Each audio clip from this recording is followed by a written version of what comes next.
Hello बच्चों, आप सभी का हमारे चैनल एसएससी जीके हब में बहुत बहुत स्वागत है। बच्चों, आज के इस वीडियो सेशन में हम लोग बात करने वाले हैं विटामिन्स के बारे में।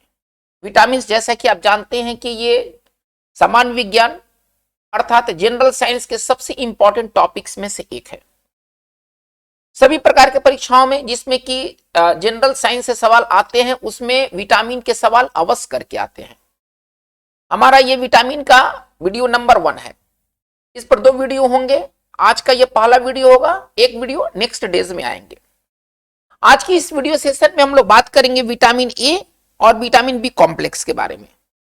विटामिन के क्या कार्य हैं, इन विटामिन के क्या सोर्स हैं, क्या स्रोत हैं, इन विटामिन के कमी से कौन से रोग होते हैं। आज के वीडियो सेशन में हम लोग इन्हीं बातों को देखेंगे।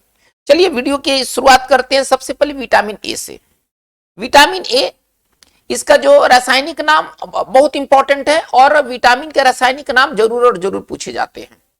तो विटामिन ए का जो रासायनिक नाम है वो है रेटिनॉल। विटामिन ए का रासायनिक नाम है रेटिनॉल। ये बहुत इंपॉर्टेंट है, आप इसको नोट कर ले। चलिए अब कुछ इंपॉर्टेंट पॉइंट्स को देखते हैं विटामिन ए से रिलेटेड। पहला तो चीज है कि विटामिन ए को एंटी इंफेक्शन विटामिन भी कहा जाता है। विटामिन ए जो होता है ये कई तरह के बैक्टीरिया, वायरस के इन्फेक्शन से बचाता है, ठीक है ना। यह हमें कई प्रकार के संक्रमण से बचाता है, इसलिए विटामिन ए को है ना एंटी इन्फेक्शन विटामिन के नाम से भी जाना जाता है। तो बहुत एक इंपॉर्टेंट बात है। प्रश्न कई बार आ चुके हैं कि कौन सा विटामिन एंटी इन्फेक्शन विटामिन कहलाता है, तो वह है विटामिन ए। चलिए, विटामिन ए पौधों में नहीं पाया जाता है। सबसे पहले हम ये जान ले कि इसका जो सोर्स होता है वो होता है animal. Vitamin A plant source नहीं है। विटामिन ए का प्लांट सोर्स नहीं है। हमें प्लांट प्रोडक्ट के रूप में जो भी हम ग्रहण करते हैं उसमें कैरोटीन होता है। गाजर, जैसे कि आप जानते हैं कि गाजर में हमें बताया ये जाता है कि गाजर में विटामिन ए होता है। एक्चुअली गाजर में कैरोटीन होता है और कैरोटीन का सेवन करने के पश्चात जब आप कैरोटीन जब ग्रहण करते हैं तो ये अंदर जाकर के हमारे बॉडी के अंदर जाकर के ये विटामिन ए में कन्वर्ट होता है। विटामिन ए का कभी भी कोई प्लांट सोर्स नहीं हो सकता है। विटामिन ए का जो भी सोर्स है वो एनिमल सोर्स है।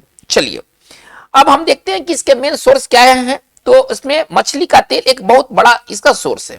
मछली का जो लिवर ऑयल होता है, फिश लिवर ऑयल, वो विटामिन ए का एक रिच सोर्स है।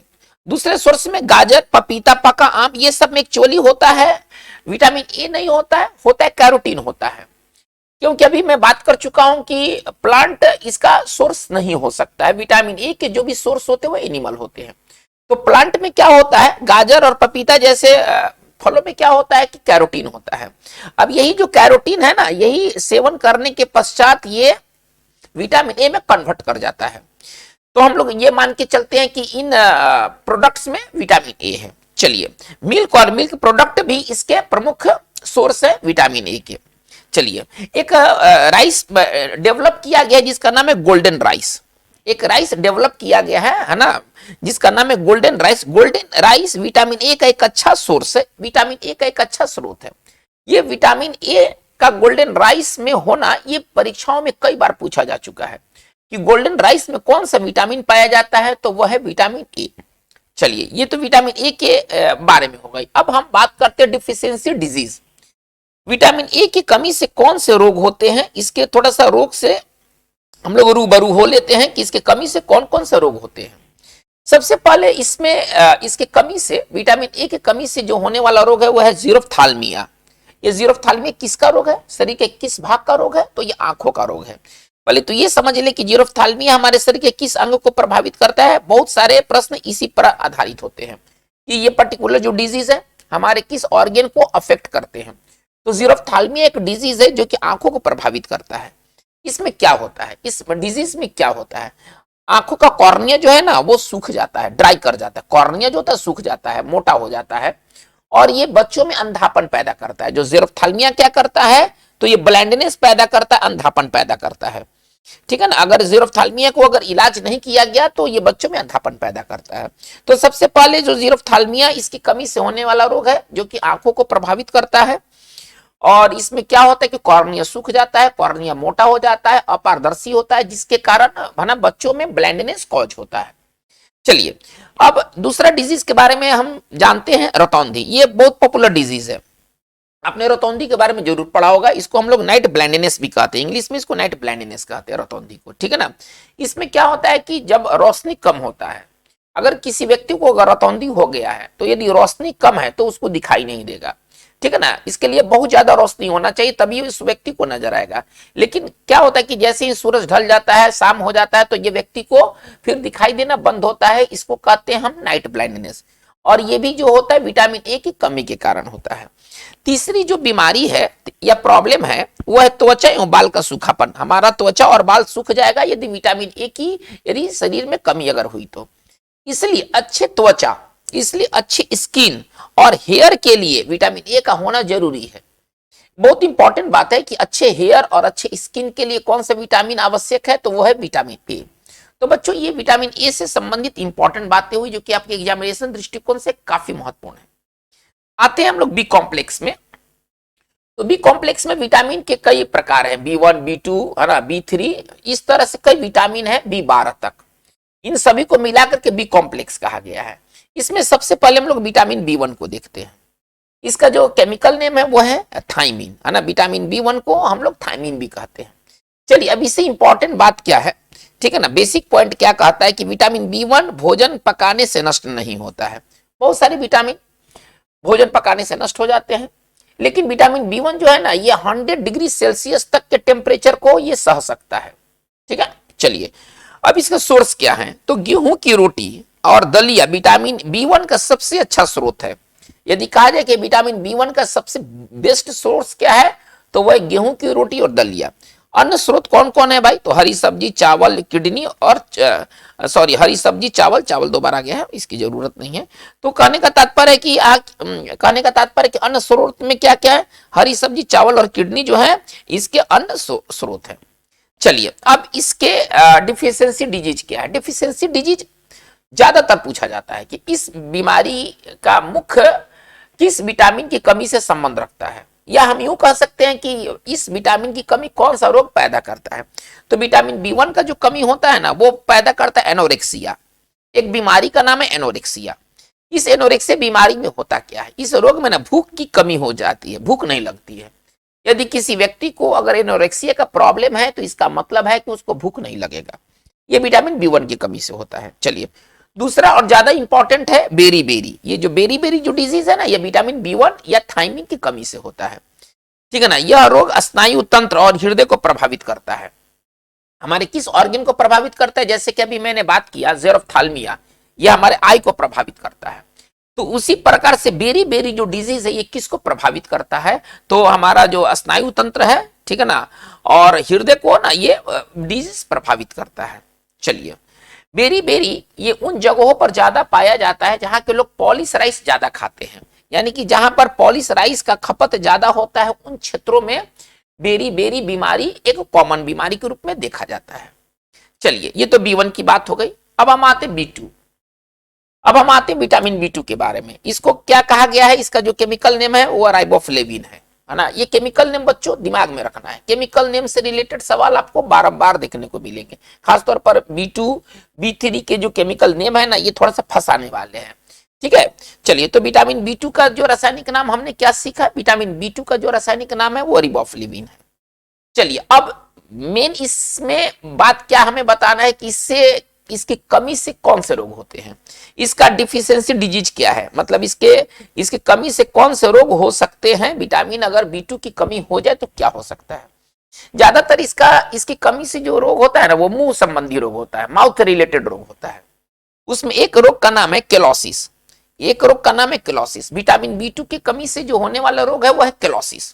केलोसिस में क्या होता है ना कि ओठ जो होता है ना सूज जाता है, और ये कोना जो है मुंह का जो कोना है ना फट जाता है। कभी कभी हम लोग देखते हैं कि ये मुंह का कोना फट जाता है तो लोग कहते हैं कि जूठा बर्तन में खाना खा लिया इसलिए मुंह का कोना फट जाता है। तो ये सब बातें नहीं है, ये विटामिन B2 की कमी के कारण होता है। ये जूठा और इस तरह की कोई बात नहीं कि जूठा बर्तन में खाना खा लिया तो ये ओठ कट गया, है ना, ये सब बेकार की बातें हैं। जो बड़ा बात है कि विटामिन B2 की कमी के कारण ऐसा होता है कि ओठ सूज जाता है, ये ओठ का कोना जो होता है ना ये फट जाता है, और इस बीमारी को कहते हैं केलोसिस, ठीक है।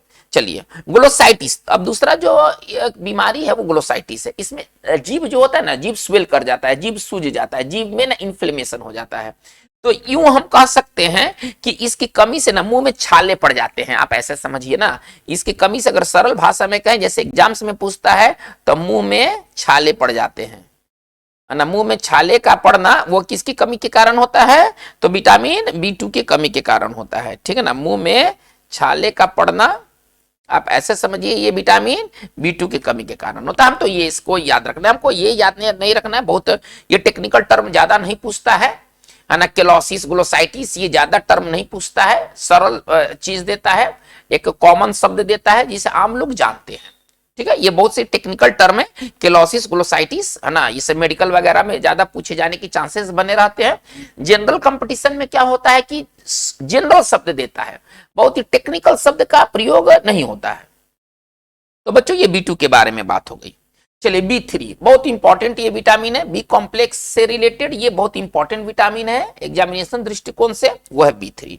B3 का कई नाम है, B3 का कई नाम है, इसको नियासिन भी कहते हैं, B3 का एक नाम नियासिन भी है, B3 का एक नाम निकोटिनिक एसिड भी है, और B3 का एक नाम PPF, इसको कहते हैं, PPF का पूरा नाम है पेलेग्रा, है ना। चूंकि ये पेलेग्रा से लड़ने में मदद करता है तो इसका एक नाम है ना, PPF मतलब पेलेग्रा।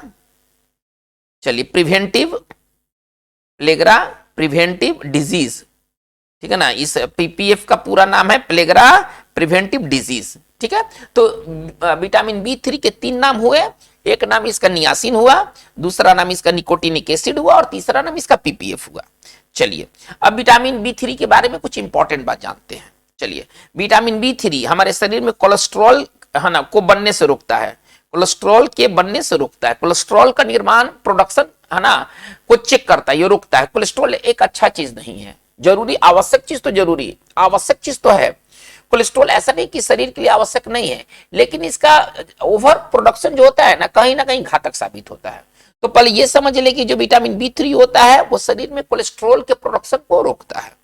दूसरा बात क्या है, विटामिन B3 प्रोटीन, वसा और कार्बोहाइड्रेट, है ना, हमारे शरीर में प्रोटीन का, वसा का, कार्बोहाइड्रेट का ब्रेक डाउन में मदद करता है। हमारे शरीर में जो प्रोटीन टूटता है, जो कार्बोहाइड्रेट जाकर अंदर में जो ब्रेक होता है, उसी से ना एनर्जी मिलेगा।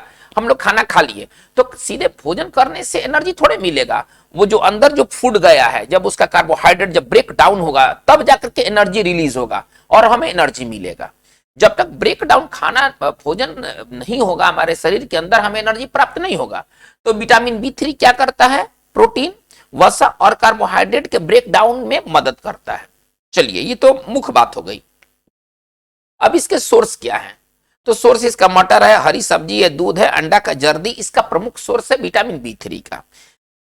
विटामिन B3 के कमी से होने वाले रोग कौन से हैं, तो विटामिन B3 के कमी से जो रोग होता है उसका नाम है पेलेग्रा, है ना, इसलिए इसको PPF कहा गया है, पेलेग्रा प्रिवेंटिव, है ना, और फैक्टर कहा गया है, ठीक है ना। तो पेलेग्रा, इसकी कमी से पेलेग्रा होता है, पहले आप ऐसे समझिए। पेलेग्रा को ना 4D सिंड्रोम कहा गया है, इसको एक और नाम दिया गया 4D सिंड्रोम।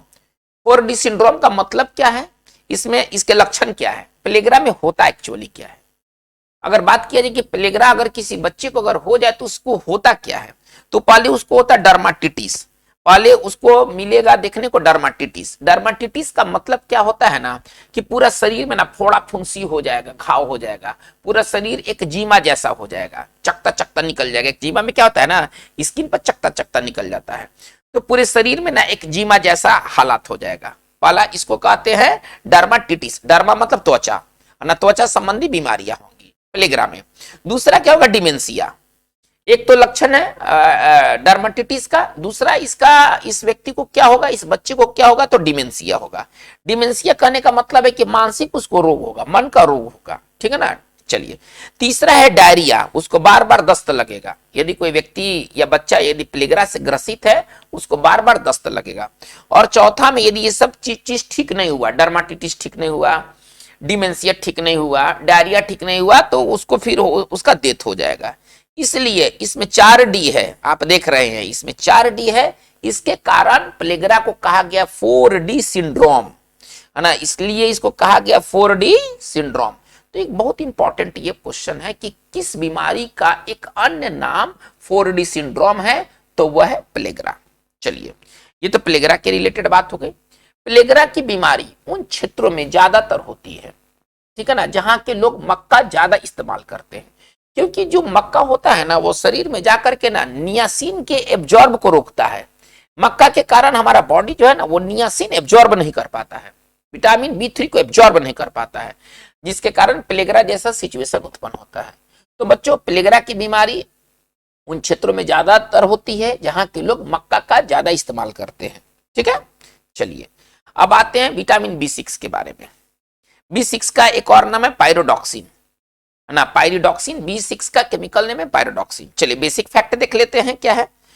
विटामिन B6 हमारे शरीर में एंटीबॉडी बनने में मदद करता है। पहला तो चीज ये है कि जो विटामिन B6 है, कौन सा बी कॉम्प्लेक्स का विटामिन हमारे शरीर में एंटीबॉडी बनने में मदद करता है, तो वह है विटामिन B6।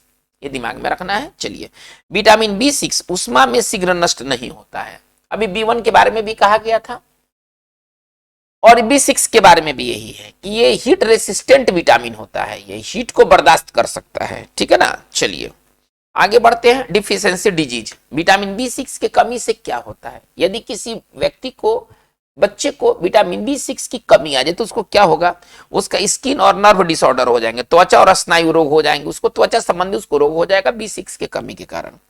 और क्या होगा ना, विकास, उस बच्चे का ना विकास रुक जाएगा, विकास अवरुद्ध हो जाएगा, रिटार्डेशन ऑफ ग्रोथ। आप ऐसा समझिए, उसका भी जो विकास है, शारीरिक विकास, वो रुक जाएगा। तो ये विटामिन B6 के कमी के कारण होने वाला ये प्रॉब्लम है। चलिए, विटामिन B7 आगे आते हैं अपने बी कॉम्प्लेक्स में, तो विटामिन B7 हमें मिलता है। विटामिन B7 का जो केमिकल नेम है वो क्या, बायोटिन है, वो बायोटिन है। अमेरिका में इसको, यूएसए में क्या कहा जाता है, विटामिन H कहा जाता है। विटामिन B7 का अमेरिका में जो नाम है वो विटामिन H है। तो बहुत इंपॉर्टेंट बात यहां पर है कि अमेरिका में किस विटामिन को विटामिन H के नाम से जाना जाता है, तो वो है विटामिन आपका B7। B7 है ना, is also known as vitamin H in United States of America. चलिए बेसिक पॉइंट्स देखते हैं। विटामिन B7 भोजन को ग्लूकोज में बदलने में मदद करता है, भोजन को वो ग्लूकोज में बदलता है विटामिन B7। दूसरा बात क्या है, विटामिन B7 फैटी एसिड और एमिनो एसिड के निर्माण में भी मदद करता है। तो इससे जुड़ा हुआ ये दो इंपॉर्टेंट बात है। चलिए अब हम आगे बढ़ते हैं B9, विटामिन B9। ठीक है ना, B9 को हम फोलिक एसिड भी कहते हैं, इसका जो केमिकल नेम है वो है फोलिक एसिड। ज्यादातर फोलिक एसिड के रूप में ही लोग इसको जानता है। ठीक है ना, अमेरिका में इसको कहा गया विटामिन M, अमेरिका में इसको कहा गया विटामिन M। चलिए बेसिक पॉइंट्स देख लेते हैं। तो फॉलिक एसिड आरबीसी के निर्माण में मदद करता है। हमारे शरीर में जो आरबीसी का जो मैन्युफैक्चर होता है, जो निर्माण होता है, उसमें फॉलिक एसिड की बहुत भूमिका होती है। ठीक है ना, चलिए इसके सोर्स क्या क्या है, फॉलिक एसिड के सोर्स क्या क्या है, तो हरी पत्तीदार सब्जी, किडनी, लीवर, है ना, जानवरों की किडनी और लीवर, आदमी का नहीं, और खमीर, ईस्ट।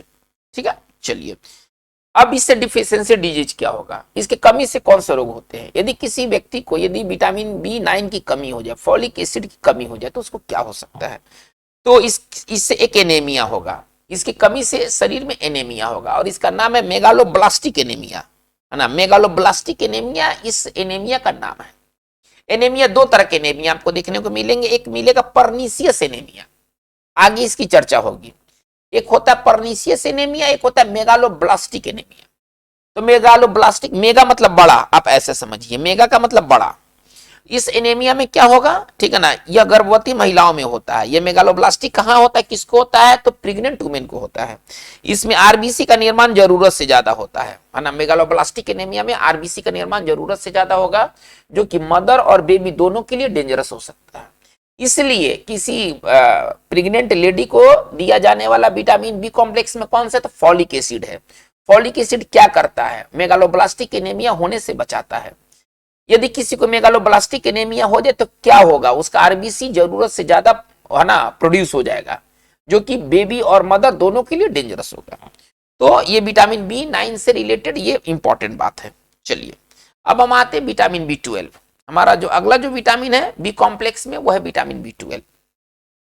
इसका जो केमिकल नेम है वो साइनोकोबाल्मिन है। इसका जो नाम है वो क्या है, साइनोकोबाल्मिन है। चलिए ये बहुत इंपॉर्टेंट बात है, ये आज समझिए कि आज के वीडियो सेशन का सबसे इंपॉर्टेंट बात यही है कि विटामिन B12 में कोबाल्ट पाया जाता है।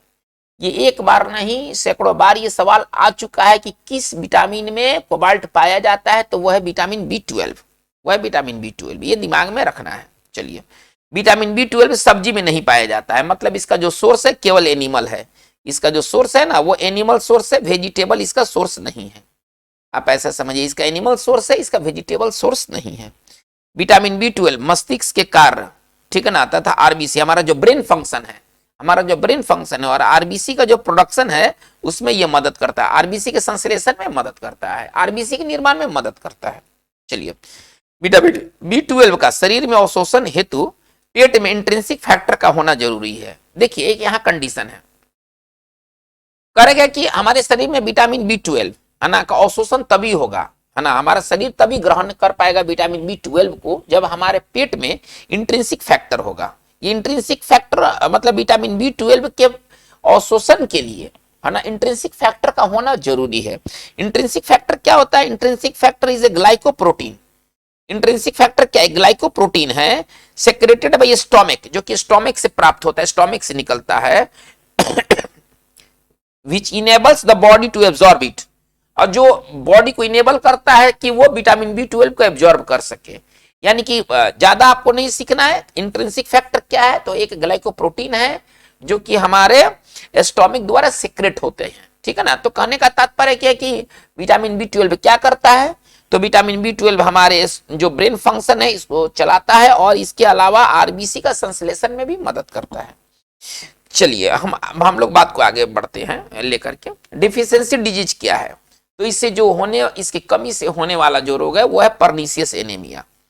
वो है पर्नीशियस एनीमिया। इसमें रक्त की अल्पतता हो जाती है। पर्नीशियस एनीमिया का मतलब क्या हुआ कि खून की जबरदस्त कमी हो जाती है। तो खून की जबरदस्त कमी होती है किस विटामिन के कमी के कारण? तो B12 के कमी के कारण, है ना। खून की भयंकर कमी हो जाती है। आप इसको सरल भाषा में समझिए कि खून की भयंकर कमी जो हो जाती है शरीर में, इसको हम लोग कहते हैं पर्नीशियस एनीमिया। तो बच्चों आज की इस वीडियो सेशन में हम लोग विटामिन ए और विटामिन बी कॉम्प्लेक्स से रिलेटेड हम लोगों ने इंपॉर्टेंट बातों को पढ़ा है। नेक्स्ट वीडियो सेशन में हम लोग vitamin C, vitamin D, vitamin E, vitamin के बारे में डिटेल से बात करेंगे। आज की बात बस इतना ही। Thank you very much.